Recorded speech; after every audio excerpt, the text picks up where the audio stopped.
کہ محبوب نے ارشاد فرمایا اگر تم اللہ پر توکل کرنے کا حق ادا کرو وہ تمہیں ایسا رزق دے جیسا پرندوں کو دیتا ہے کہ جب وہ صبح اپنے گھونسلے سے نکلتے ہیں تو خالی پیٹ ہوتے ہیں۔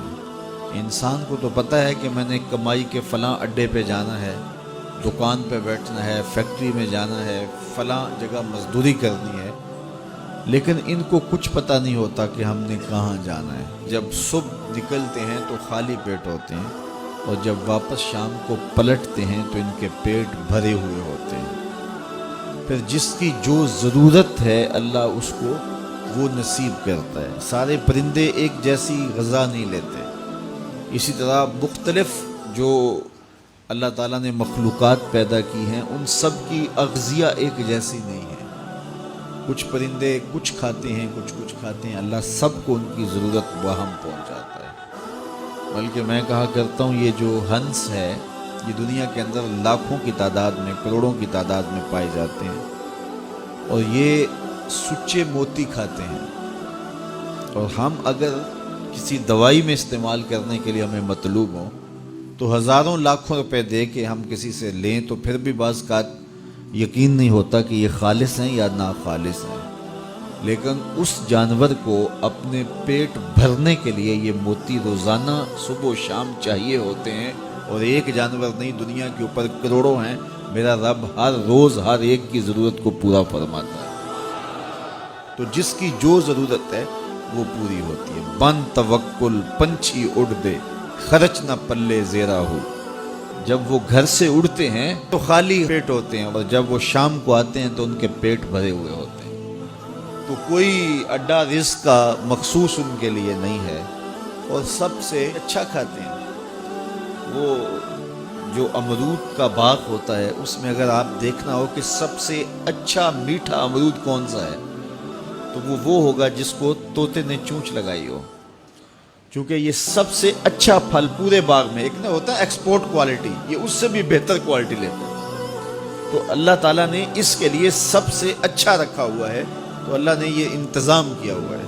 تو فرمایا میرے حضور نے اگر تم اللہ پر توکل کرنے کا جو حق ہے اس کو ادا کر دو تو وہ تمہیں بھی ایسے ہی رزق عطا کرے جیسے پرندوں کو رزق عطا کرے، اگر توکل تمہیں نصیب ہو جائے۔ حضرت رابعہ بصریہ کہ ہاں مہمان آئے تو خادمہ نے کہا مہمان آئے ہیں تو ان کے لیے کیا کیا جائے، کہا انہیں کھانا کھلاؤ، تو کہا کہ صرف ایک روٹی پڑی ہوئی ہے، تو مہمان 4-5 ہے، کم از کم 8-10 روٹیاں چاہیے، تو فرمایا اچھا اس روٹی کو اللہ کی راہ میں خیرات کر دو، تو خیرات کر دیا گیا۔ تھوڑی دیر کے بعد دروازے پہ دستک ہوئی، من الباب، دروازے پہ کون ہے؟ کہا فلاں کا فرستادہ غلام ہوں، میرے آقا نے آپ کے لیے کھانا بھیجا ہے۔ خادمہ نے کھانا وصول کیا اور کپڑا اٹھایا، گنا تو 4 روٹیاں تھیں، تو کہا جلدی جلدی اس کو واپس کر دو، اس کے آقا نے کسی اور گھر بھیجا ہوگا، یہ غلطی سے ہمارے گھر آ گیا۔ کھانا واپس کر دیا۔ پھر دروازے پہ دستک ہوئی، پوچھا من دق الباب، دروازہ کس نے کھٹکھٹایا؟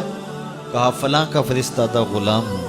خادمہ نے کھانا وصول کیا، حضرت رابعہ نے کپڑا اٹھایا تو گنا تو 6 روٹیاں تھیں، کہا اس کے آقا نے کسی اور ہاں بھیجا ہوگا، یہ غلطی سے ہمارے گھر آ گیا۔ کھانا واپس کر دیا۔ پھر دروازے پہ دستک ہوئی تو پوچھا دروازے پہ کون ہے؟ کہا فلاں آقا کا بھیجا ہوا غلام ہوں، اور انہوں نے کہا یہ کھانا حضرت رابعہ کو دے کے آنا ہے۔ تو خادمہ نے وصول کیا، حضرت رابعہ نے کپڑا اٹھایا، گنا تو 10 روٹیاں تھیں، کہا ہاں یہ کھانا ہمارا، اس کو رکھ لو اور مہمانوں کو کھلا دو۔ کہا حضرت پہلے 2 بھی تو آپ کا ہی نام لیتے تھے اور اسی دہلیز پہ آئے تھے۔ کہا میرے رب کا وعدہ ہے جو 1 دیتا ہے میں اس کو 10 دیتا ہوں۔ تو پہلے 4 روٹیاں تھی، پھر 6 روٹیاں تھی، میں نے کہا مالک 10 دے گا تو تیری بندی وصول کرے گی۔